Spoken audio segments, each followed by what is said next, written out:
Hi friends, உங்கள் எல்லாரையும் rainbow கிச்சனுக்கு வரவேற்கிறேன். வாங்க இன்றைக்கி ஒரு டேஸ்டியான கேரட் ஹல்வா எப்படி செய்யலான்னு பார்க்கலாம். இந்த டேஸ்டியான கேரட் ஹல்வா ரெசிபி செய்கிறதுக்கு நான் இன்றைக்கி இந்த மாதிரி மீடியம் சைஸில் 3 கேரட் எடுத்திருக்கேன். இதை நல்லா வாஷ் பண்ணிவிட்டு நம்ம சின்ன சின்ன பீசஸாக கட் பண்ணிக்க போகிறோம். நீங்கள் தோல் சீவுறதுனாலும் சீவிக்கலாம், அப்படி இல்லைன்னா நல்லா மண் போக வாஷ் பண்ணிவிட்டு தோலோடையே யூஸ் பண்ணிக்கலாம். நான் இன்றைக்கி தோல்லாம் சீவலை, அப்படியே தான் நான் யூஸ் பண்ண போகிறேன். இப்போ நம்ம இந்த மாதிரி ரஃப்பாக சின்ன சின்னதாக கட் பண்ணிக்கலாம். இது பார்த்திங்கன்னா இந்த மெஷரிங் கப்பில் 1.5 கப் இருக்குது. 1.5 கப் அளவு நீங்கள் கரெக்டாக எடுத்தீங்க அப்படின்னா ஒரு 4 பேருக்கு கரெக்டாக இருக்கும். இப்போது இந்த கட் பண்ண இந்த கேரட்டை ஒரு மிக்ஸி ஜாரில் போட்டு நம்ம கொஞ்சம் குறப்பாக அரைச்சிக்கலாம். தண்ணியெல்லாம் எதுவும் சேர்க்கக்கூடாது. நீங்கள் துருவுறதுலாம் கொஞ்சம் டைம் எடுக்கும். அதை விட இந்த மாதிரி பண்ணிங்கன்னா உங்களுக்கு வேலை ஈஸியாக முடியும். இப்போ கேரட்டை மிக்ஸி ஜாரில் சேர்த்துட்டு வாசனைக்காக ஒரே ஒரு ஏலக்காய் இது கூட சேர்த்துக்கலாம். ஒரு ஏலக்காய் மட்டும் வாசனைக்கு சேர்த்துட்டு இதை ஒரு 2 செகண்ட் விட்டு நீங்கள் அரைச்சிங்க அப்படின்னா உங்களுக்கு இந்த மாதிரி குறப்பாக கிடைக்கும். பாருங்கள், ரொம்ப நைஸாக மை மாதிரி அரைக்கக்கூடாது. இப்படி இருந்தால் தான் டேஸ்ட் நல்லாயிருக்கும் கேரட் ஹல்வாவில்.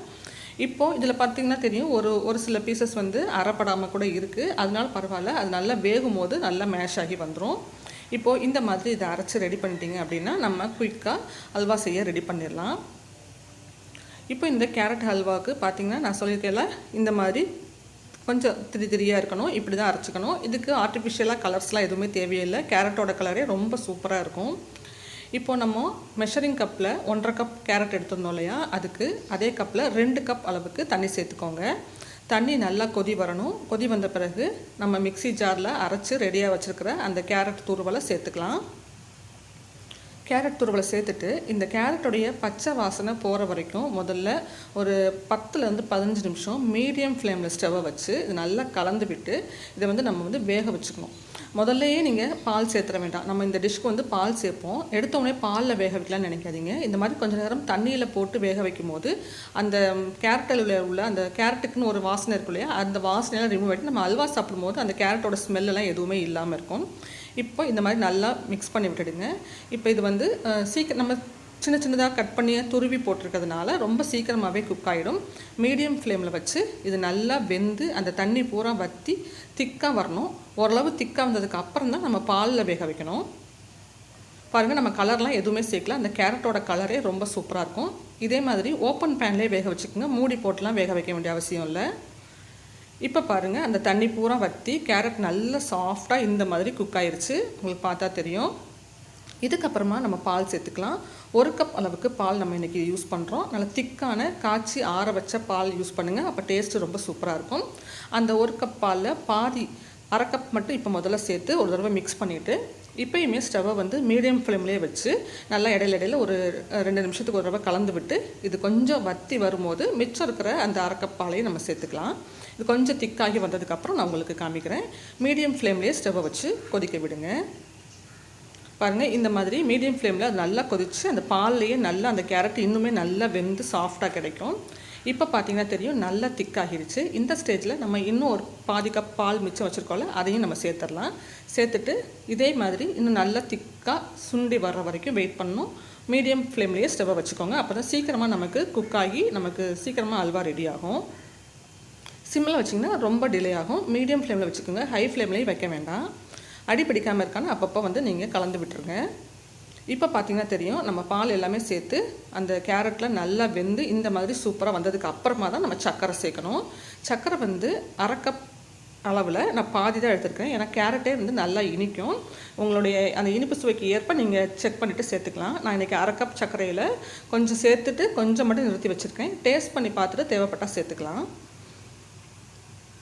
பாருங்கள், நல்லா கலந்து விட்டுருங்க. எடுத்தோடனே சர்க்கரை சேர்க்க வேண்டாம். இந்த மாதிரி அல்வா கிட்டத்தட்ட ரெடியாகி வந்ததுக்கப்புறம் கடைசி ஸ்டேஜில் சர்க்கரை சேர்த்திங்கன்னா சீக்கிரமாக நமக்கு அல்வா ரெடியாகி வரும். இப்போ மிச்சம் இருந்தேன் அந்த 1 ஸ்பூன் அளவுக்கு மிச்சம் வச்சுருந்தேன். அந்த சர்க்கரையுமே சேர்த்துட்டேன். வெல்லம் சேர்த்து செய்யலாம், ஆனால் அது டேஸ்ட் கொஞ்சம் டிஃப்ரெண்ட்டாக இருக்கும். ஜீனி சேர்த்து செஞ்சால் தான் ரொம்பவே சூப்பராக இருக்கும் கேரட் ஹல்வா. மொத்தமே 1/2 கப் சர்க்கரை சேர்த்துருக்கோம். 1/2 கப்லையும் பாதி 1/2 கப் அளவில் பாதி தான் சேர்த்துருக்கோம். நீங்கள் உங்களோட இனிப்பு சுவைக்கு தகுந்த மாதிரி சேர்த்துக்கோங்க. இப்போ ஒரு 2 டீஸ்பூன் நெய் சேர்த்துட்டு நல்லா கலந்து விட்டுடலாம். இது நல்லா இன்னும் அந்த கொஞ்சம் அந்த பால் அதோட ஈரம் இருக்கு இல்லையா, அது இன்னுமே நல்லா வற்றி அந்த பாத்திரத்துலேயே ஒட்டாத ஸ்டேஜ் வரணும். அது வரைக்கும் நம்ம நல்லா இந்த மாதிரி கலந்து விட்டுட்டே இருக்கணும். பாருங்கள், இன்னுமே கூட நீங்கள் ஒரு ஸ்பூனில் எடுத்து போட்டிங்க அப்படின்னா அப்படியே ஒட்டாமல் விழுகிற அளவுக்கு நல்லா ட்ரை ஆகி வரும். இன்னொரு டீஸ்பூன் நான் நெய் சேர்த்துக்கிறேன். மொத்தமே 3லேருந்து 4 டீஸ்பூன் நெய் மட்டும் உங்கள் விருப்பம் போல் நீங்கள் கம்மியாக சேர்த்துக்கிட்டா போதும். நெய் சேர்த்து கிளற நல்லா அந்த பாத்திரத்தில் ஒட்டாமல் நல்லா சுருண்டு வரும். பாருங்கள், இப்போ கிட்டத்தட்ட ரெடி ஆகிருச்சு. இது எந்த ஸ்டேஜில் நம்ம ஆஃப் பண்ணணும் அப்படின்னா, நீங்கள் அந்த அல்வாவை வந்து இப்படி நீங்கள் திருப்பும் போது உங்களுக்கு அடியில் வந்து இப்படி பூத்துக்கிட்டு பொரிஞ்ச மாதிரி வரும். இப்படி நீங்கள் எடுத்து பார்த்தீங்கன்னா தெரியும். இப்போ வீடியோவில் உங்களுக்கு தெரியுதான்னு தெரியல. இப்படி எடுக்கும் போது அடியில் வந்து இப்படி பொறி பொரியாக வரும். அந்த அளவுக்கு நல்லா ட்ரை பண்ணணும். அப்போ தான் வந்து இது சாப்பிட்றதுக்கு நல்லாயிருக்கும். கொஞ்சம் கூட அதில் ஈரப்பதமே இருக்கக்கூடாது. தண்ணியெல்லாம் நல்லா வற்றி இப்போ நீங்கள் இப்படி நீங்கள் கரண்டில் எடுக்கும் போது உங்களுக்கு தெரியும். அடியில் வந்து அப்படியே பொரிஞ்சுக்கிட்டு வரும். அந்த ஸ்டேஜில் நம்ம ஆஃப் பண்ணிடலாம். இப்போ பாருங்கள், இப்போ இந்த மாதிரி ரெடி ஆயிடுச்சு. கரண்டிலையும் பாத்திரத்துலையும் ஒட்டாமல் எப்படி சூப்பராக வருது பாருங்கள் நம்மளுடைய கேரட் ஹல்வா. டேஸ்ட்டு ரொம்பவே அட்டகாசமாக இருக்கும். 2 கேரட் இருந்தால் கூட போதும். 1 கப் பால் வச்சு டேஸ்டியான இந்த அல்வா ரெசிபி ட்ரை பண்ணி பாருங்கள். ரொம்ப டேஸ்டியாக இருக்கும். பாருங்கள் நம்மளுடைய அல்வா எப்படி சூப்பராக ரெடி ஆயிடுச்சுன்ட்டு. நீங்கள் எடுத்து போட்டிங்கன்னா இப்படி கரண்ட்லேயே ஒட்டாமல் கீழே விழுகணும். இந்த அளவுக்கு ரெடி பண்ணி வச்சுக்கிட்டிங்க அப்படின்னா சுட சுட சாப்பிடும்போது ரொம்பவே டேஸ்டியாக இருக்கும். நீங்கள் ஆற வச்சு இல்லைன்னா ஃப்ரிட்ஜில் வச்சு கூட நீங்கள் சாப்பிட்லாம். அதுவுமே ரொம்ப நல்லாயிருக்கும். கண்டிப்பாக இதே மாதிரி கேரட் ஹல்வா ரெசிபி ட்ரை பண்ணி பாருங்கள். இந்த வீடியோ உங்களுக்கு பிடிச்சிருக்கு அப்படின்னா கண்டிப்பாக இந்த வீடியோக்கு ஒரு லைக் கொடுத்துடுங்க. இதே மாதிரி நிறைய யூஸ்ஃபுல்லான வீடியோஸ்க்கு நம்ம சேனலை சப்ஸ்கிரைப் பண்ணி வச்சுக்கோங்க. உங்கள் ரிலேட்டிவ்ஸ், ஃப்ரெண்ட்ஸ், ஃபேமிலி மெம்பர்ஸ் கூட இந்த வீடியோவை ஷேர் பண்ணிக்கோங்க. தேங்க்ஸ் ஃபார் வாட்சிங்.